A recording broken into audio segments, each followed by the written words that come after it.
किसी गांव में दो दोस्त रहते थे। उनका नाम राम और श्याम था। वे बचपन से ही एक दूसरे के साथ खेलते और हर पल साथ बिताते थे। उनके बीच बहुत गहरी मित्रता थी। दोनों एक दूसरे के बिना कुछ भी नहीं करते थे।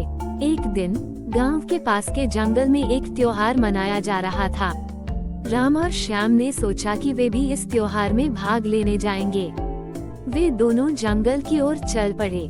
जंगल में रास्ता लंबा था और उन्हें भूख लगने लगी थी, लेकिन दोनों एक दूसरे का हौसला बढ़ाते हुए आगे बढ़ते रहे। चलते चलते वे एक गहरे जंगल में पहुंच गए, जहां से रास्ता भटकना आसान था। अचानक उनके सामने एक बड़ा भालू आ गया।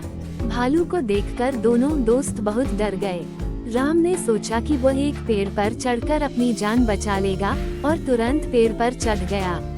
लेकिन श्याम पेड़ पर चढ़ने में सक्षम नहीं था। उसने सुना था कि भालू मरे हुए लोगों पर हमला नहीं करता, इसलिए उसने जमीन पर गिरकर अपनी सांस रोक ली और मरने का नाटक किया। भालू धीरे धीरे श्याम के पास आया, उसे सूंघा और थोड़ी देर बाद वहां से चला गया।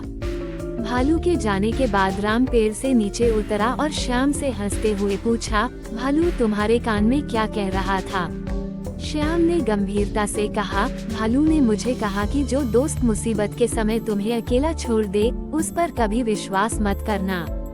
ये सुनकर राम को अपनी गलती का एहसास हुआ और उसने श्याम से माफी मांगी। इस कहानी से हमें ये सीखने को मिलता है कि सच्चे दोस्त वही होते हैं जो मुसीबत के समय आपका साथ देते हैं। किसी भी परिस्थिति में सच्ची दोस्ती का मूल्य कभी नहीं भूलना चाहिए।